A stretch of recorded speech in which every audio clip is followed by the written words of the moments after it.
नमस्कार, मैं आरवी सिंह यादव और आप देख रहे हैं मेरा YouTube channel RV Singh Yadav editor. आज राहुल गांधी वाराणसी में हैं और वाराणसी नरेंद्र मोदी की कॉन्स्टिट्यूंसी है। आज उन्होंने वहाँ पर भगवान भोले शंकर के दर्शन किए, गंगा जी को प्रणाम किया। लेकिन जब वो शहर में निकले तो लाखों की तादाद में भीड़ उनके पीछे थी, आगे थी, चारों तरफ थी। उन्होंने कई युवकों से बातचीत की और उनसे भारत जोड़ो न्याय यात्रा के नज़रिए के बारे में पूछा। जीएसटी पर सवाल उठाए, नोटबंदी पर सवाल उठाए। कल उन्होंने बिहार से चंदौली ज़िला है वहाँ से प्रदेश में एंट्री की थी और उसके बाद आज वाराणसी में हैं। तो पहले ये वीडियो देखिए और उससे पहले मेरे चैनल को सब्सक्राइब ज़रूर करें और उसके बाद फिर हम आपसे फिर दोबारा बात करेंगे।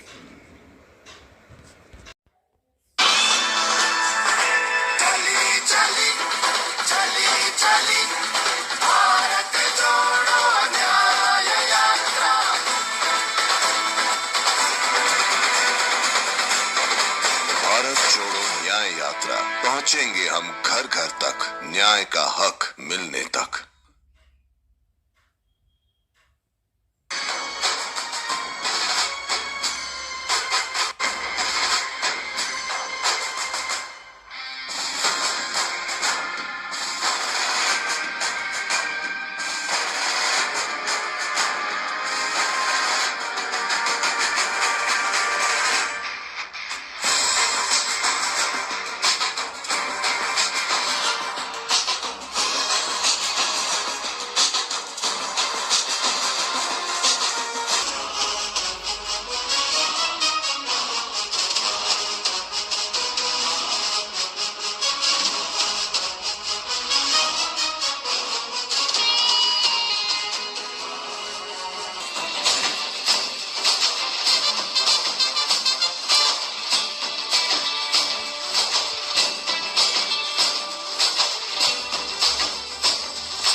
वाराणसी पहुँचे राहुल गांधी को वाराणसी के लोगों ने अपने पलकों पर बिठाया। वो इस समय खुले जीप पर हैं और उनके साथ प्रदेश अध्यक्ष राय साहब भी हैं।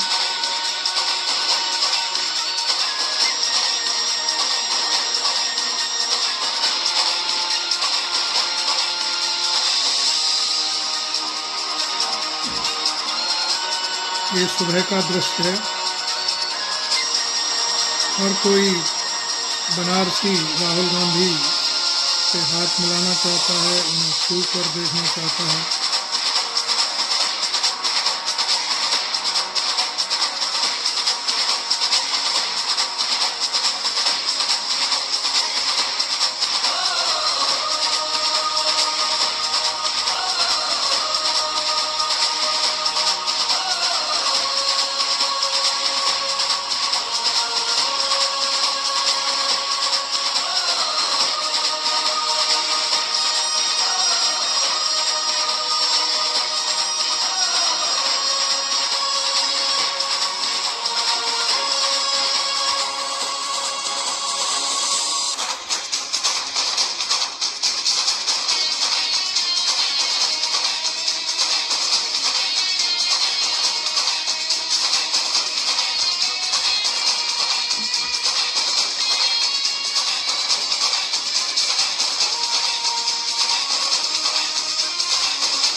भारत न्याय यात्रा इस समय वाराणसी में है। कल उसने उत्तर प्रदेश में एंट्री की थी। चंदौली जिले में, वहाँ से आज सुबह वाराणसी पहुँच गई है।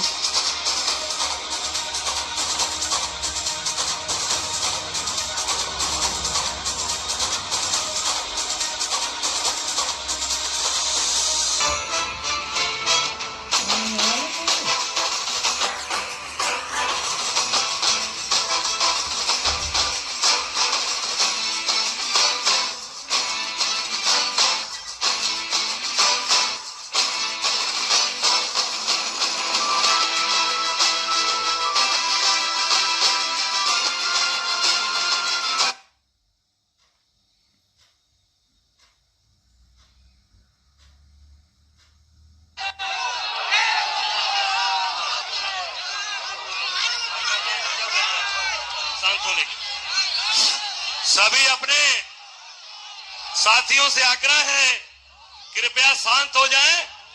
अब राहुल जी आपको संबोधित करेंगे। आपके बीच में अपने प्रिय नेता, हम सबके दिलों की धड़कन राहुल जी संबोधित करेंगे। कृपया शांत रहिए, सुनिए बातों को, सुनिए। हरा हरा हरा हरा हरा हरा, लीजिए। जोड़ो जोड़ो जोड़ो जोड़ो जोड़ो जोड़ो, लीजिए।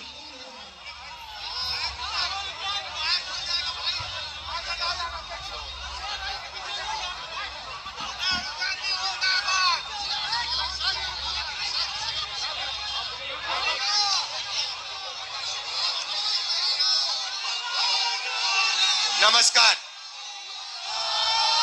अच्छा सुनिए सुनिए, अब आप मेरी थोड़ी मदद कीजिए। देखिए माइक अच्छा नहीं है तो आवाज बंद कीजिए, शांति से सुनिए, ठीक है? जरा चुप हो जाए, एक सेकंड। धन्यवाद।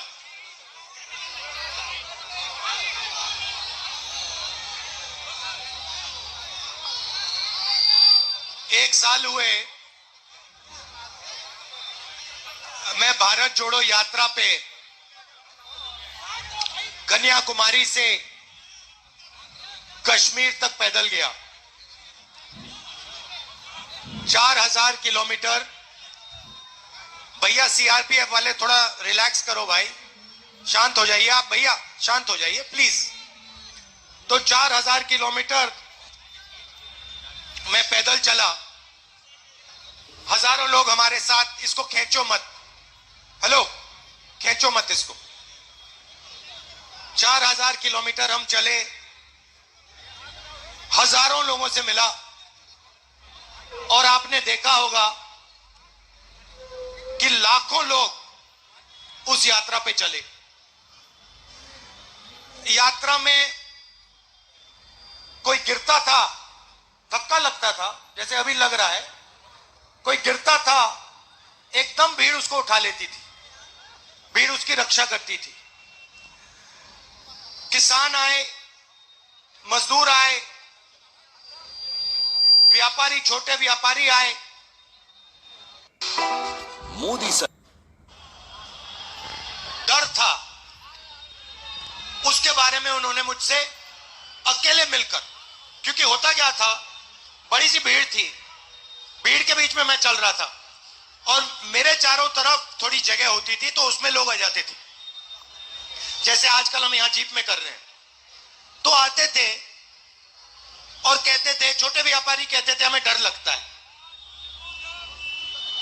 कल का नहीं पता क्या हो जाए। ऐसा माहौल बन गया है।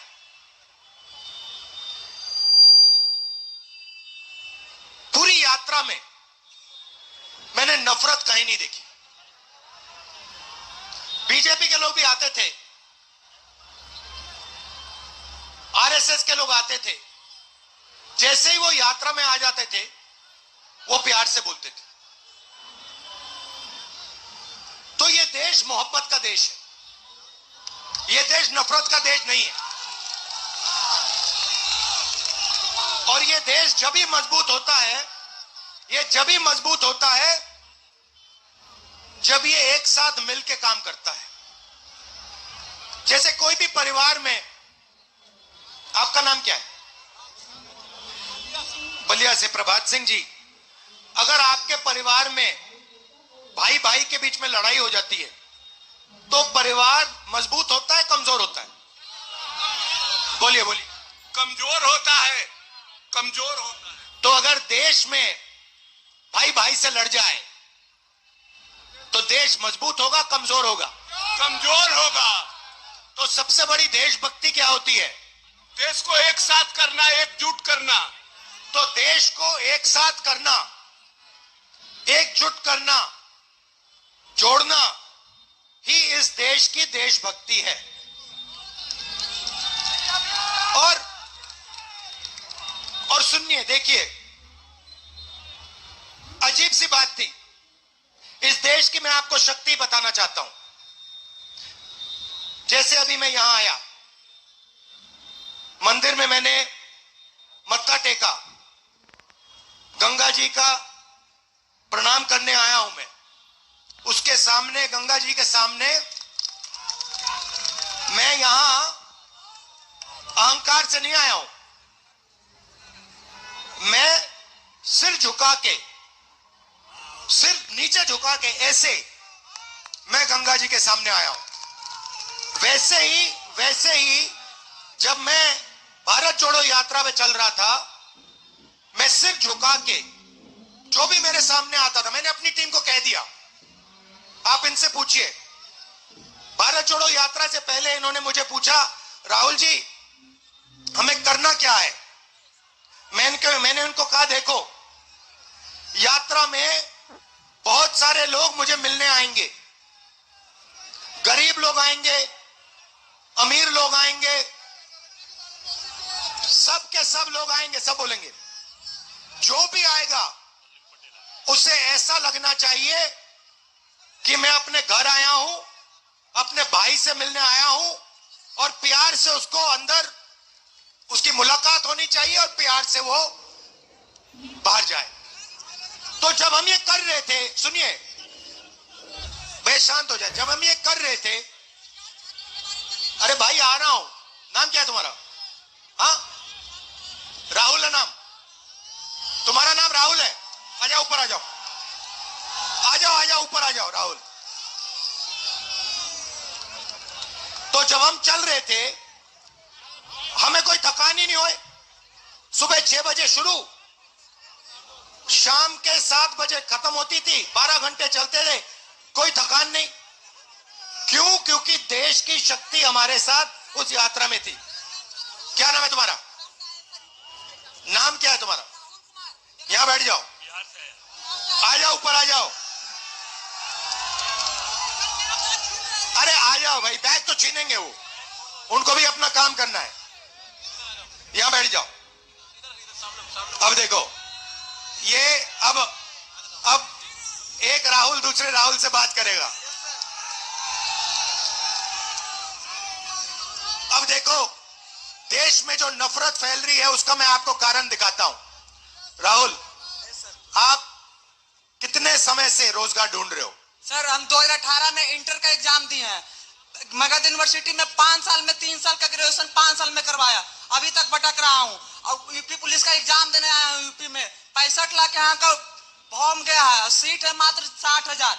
एएलपी में वैकेंसी आया मात्र 5600, सीट खाली है अभी वैकेंट में 80,000। सारे बेरोजगार छीन रहे हैं हम लोग को। हम लोग छात्र पढ़ रहे हैं 20 साल से, क्या करेंगे आगे? अच्छा, एक बात बताओ, तुमने कॉलेज गए, यूनिवर्सिटी गए? यस सर, ग्रेजुएशन है, अभी पीजी कर रहा हूँ मगध यूनिवर्सिटी से। अच्छा, आपने इसमें कितना पैसा डाला है? क्या सर? मगध यूनिवर्सिटी कितना खर्चा किया पढ़ने में, पढ़ाई में? शुरुआत से लेकर आज तक कितना पैसा दिया आपने? पटना में पापा ने, आपके पापा ने?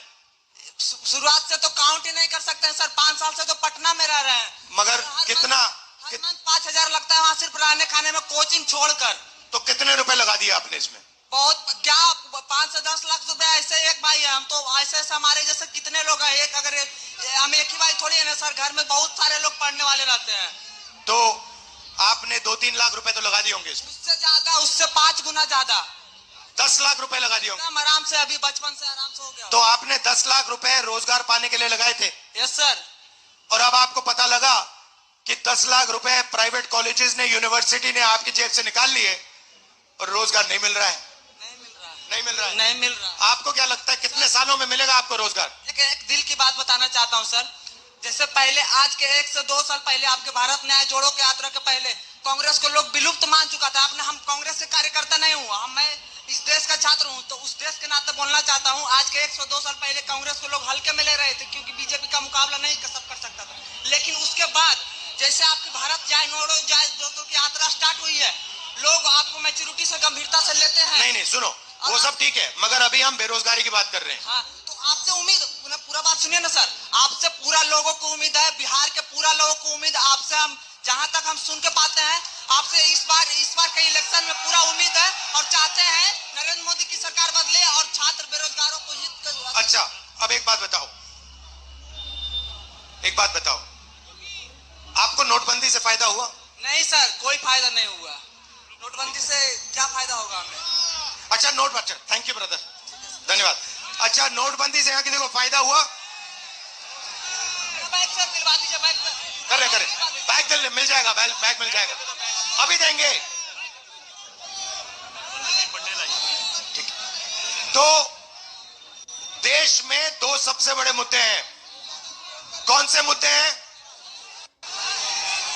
बेरोजगारी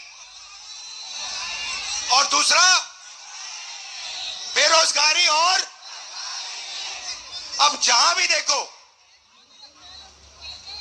आपको 2 हिंदुस्तान दिखेंगे, एक अरबपति वाला और एक गरीबों का हिंदुस्तान। सही? अब देखो, ये मीडिया वाले, ANI वाले, ये सब टीवी पकड़े हुए हैं यहां पे, इनको देखो, PTI, ANI, India today, network 10, network 12, network 14, ये किसके हैं बताओ जरा? ये अदानी जी के, अंबानी जी के, ये उनके हैं। अब ये इनका ये किसान के बारे में, मजदूर के बारे में, गरीब के बारे में ये कभी नहीं दिखाने वाले। ये कर ही नहीं सकते। इनके मालिक कहते हैं भैया नहीं, हिंदुस्तान के गरीबों के बारे में मीडिया में नहीं दिखाना। मीडिया में कुछ दिखाना है तो ऐश्वर्या राय को नाचते हुए दिखाना है, नरेंद्र मोदी जी को 24 घंटा दिखाना है, अमिताभ बच्चन को वहां पे दिखाना है। जो देश के मुद्दे हैं उनके बारे में नहीं बोलना। यहां पे छोटे व्यापारी हैं, इनमें से एक को GST और नोटबंदी से फायदा नहीं हुआ।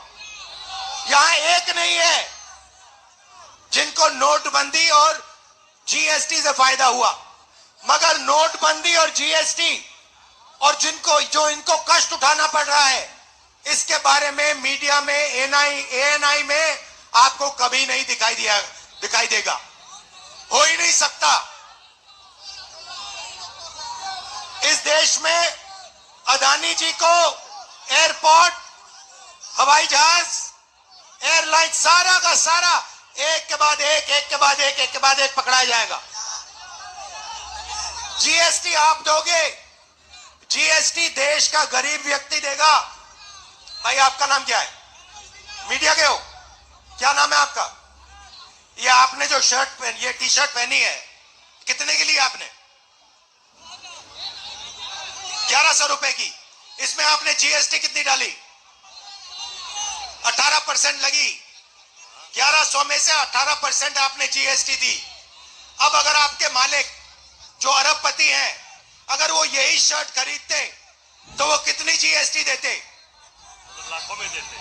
जितनी आपने दी उतनी देते, 18% देते। तो ये अन्याय है ना। कि अरबपति भी उतना टैक्स दे रहा है जितना हिंदुस्तान का सबसे गरीब दे रहा है। तो इसीलिए भारत जोड़ो यात्रा में हमने अन्याय शब्द जोड़ दिया। मणिपुर से महाराष्ट्र तक ये यात्रा जारी है। आज हम उत्तर प्रदेश में हैं।